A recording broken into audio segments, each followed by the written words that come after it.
पंतप्रधान नरेंद्र मोदी यांच्या हस्ते आज वाराणसी इथं 4 नव्या वंदे भारत एक्सप्रेस गाड्यांची सेवा झाली सुरू। आधुनिक रेल्वे पायाभूत सुविधांच्या विस्ताराच्या दिशेनं एक महत्त्वाचं पाऊल ठरण्याची अपेक्षा।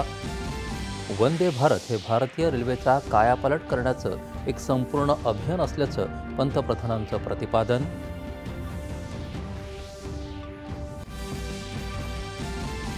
तीर्थयात्रा म्हणजे भारताचा आत्मा जोडणाऱ्या पवित्र परंपरा आहेत आणि या यात्रांमुळे संबंधित भागांच्या आर्थिक विकासाला चालना मिळत असल्याचा पंतप्रधानांचा विश्वास।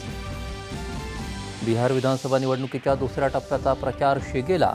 विविध पक्षांच्या दिग्गजांच्या आज होणार प्रचार सभा।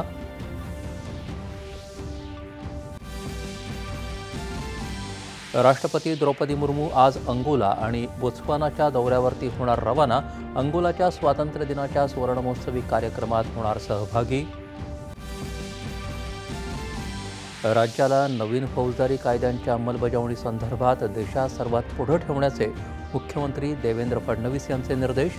नवीन फौजदारी कायद्यांच्या अंमलबजावणीचा घेतला आढावा। आणि भारत आणि ऑस्ट्रेलिया यांच्यातल्या 5 T20 सामन्यांच्या मालिकेतला अखेरचा सामना आज।